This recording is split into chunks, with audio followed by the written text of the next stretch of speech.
നമസ്കാരം, ജന്മഭൂമിയിലേക്ക് സ്വാഗതം. ഇന്നലെ കണ്ണൂരിൽ പുറത്തിറങ്ങിയ സുദിനം എന്ന സായാഹ്ന പത്രത്തിന്റെ 3-ാം പേജിൽ വരുന്ന പരസ്യം ഇപ്പോൾ സമൂഹ മാധ്യമങ്ങളിൽ ചർച്ചയാവുകയാണ്. കണ്ണാടിപ്പറമ്പ് ചേലേരി മുക്കിൽ സ്ഥലം വിൽപ്പനയ്ക്ക് എന്നാണ് പരസ്യം. എന്നാൽ പരസ്യത്തിൽ പ്രത്യേകം എടുത്തു പറയുന്നു മുസ്ലിം ഏരിയ ആയതിനാൽ മുസ്ലിംകൾ മാത്രം വിളിച്ചാൽ മതിയെന്ന്. ഇതോടെയാണ് ഈ പരസ്യം ചർച്ചയായത്. സ്ക്രീൻഷോട്ട് സഹിതമാണ് ഈ പരസ്യം ഷെയർ ചെയ്യപ്പെടുന്നത്. വിളിക്കാൻ നൽകിയിരിക്കുന്ന നമ്പർ ട്രൂ കോളറിൽ കാണിക്കുന്ന പേര് സജീർ കാരാട്ട് എന്നാണ്.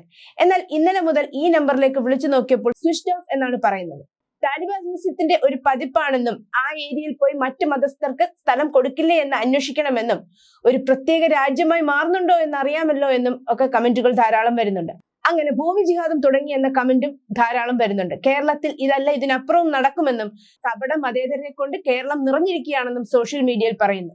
പണ്ട് വാർത്തയായ മുസ്ലിമാണോ വീടില്ല എന്ന വാർത്തയും വീട് കിട്ടിയാൽ മറ്റുള്ളവരെല്ലാം പുറത്താക്കുമെന്ന് പറയുന്ന ട്രോളുകളും ഈ വാർത്തയ്ക്ക് താഴെ പങ്കുവയ്ക്കപ്പെടുന്നുണ്ട്. News desk, Janmabhumi.